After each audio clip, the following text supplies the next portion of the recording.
Measurement, okay, management.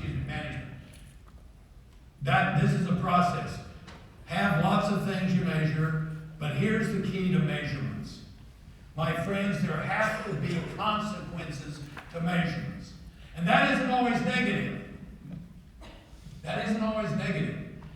If they're doing well, there's a consequence for doing well. If they're not doing well, you're calling on them right away. Right away, you're getting in there. So all this measuring of everything, I got people measuring everything, but there's no consequence. And then the other thing, that the word that isn't up there, that I don't know why I didn't put it up there, is you got to hold people accountable. And sometimes that's not comfortable.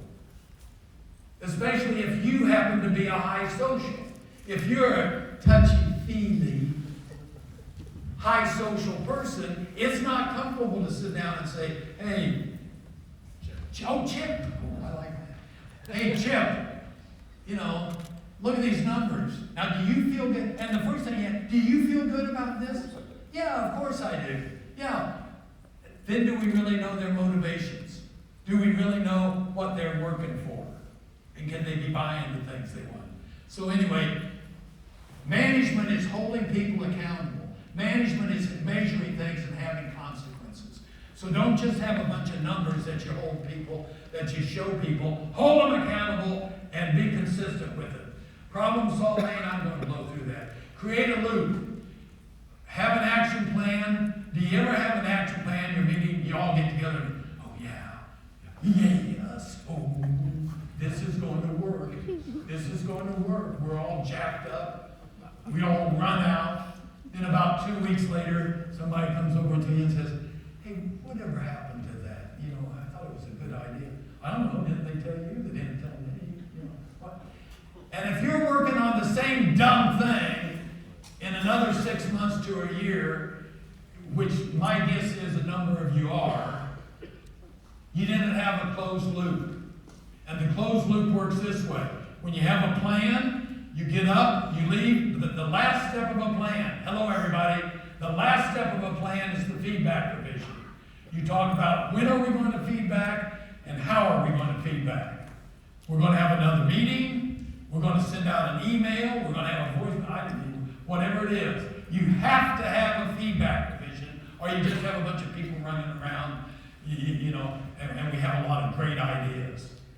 But think about it, are you still working on the same plan today? Same problem today that you had 6 months ago, a year ago, 3 years ago?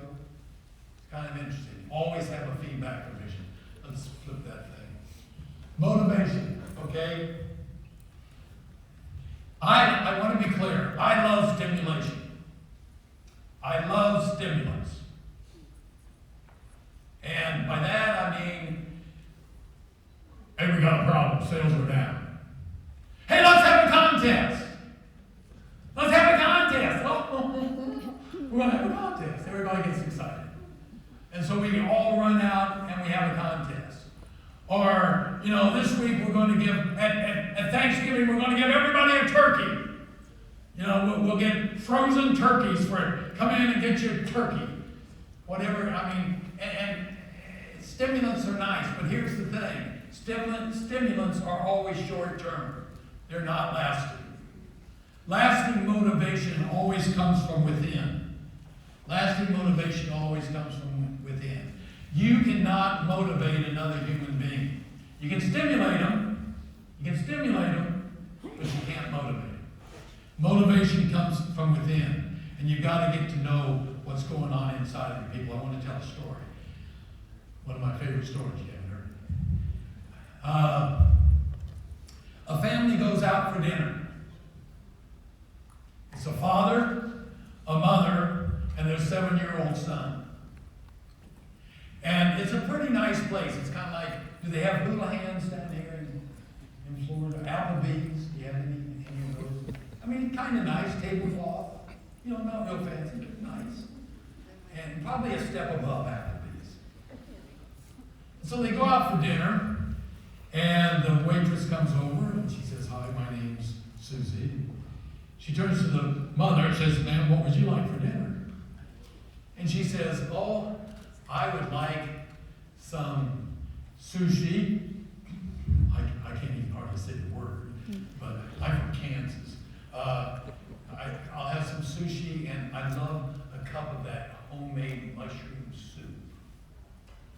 Waitress writes it down. She turns to the man and says, sir, what would you like? Now, he's my type of guy. He says, I want a steak. And how would you like your steak prepared? I want that steak rare. When that steak comes to my plate, to our table, I want to hear it mooing.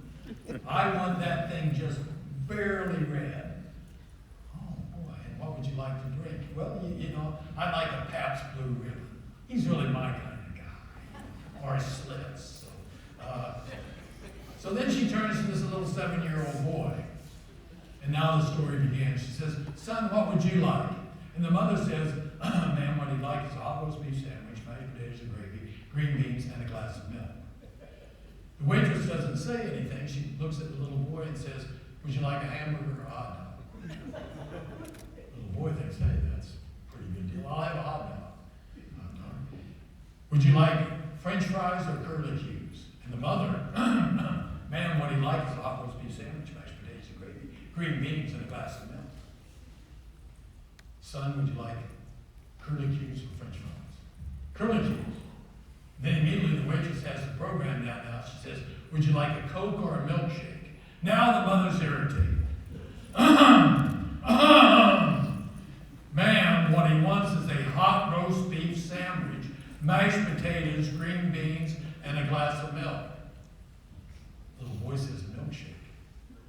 Waitress says, terrific, thank you all very much, and she leaves. Now, the table is dead quiet. The old man sitting there thinking, why the hell didn't we just go get a pizza? You know, I mean, it is dead quiet. And finally, the little boy speaks up. And the little boy says, Mommy and Daddy, I like that waitress. The old man thinks, oh, kid, just let it go. You're getting, give it up. But finally, the father says, well, why do you like that waitress? Then out of the mouths of babes come the words of wisdom.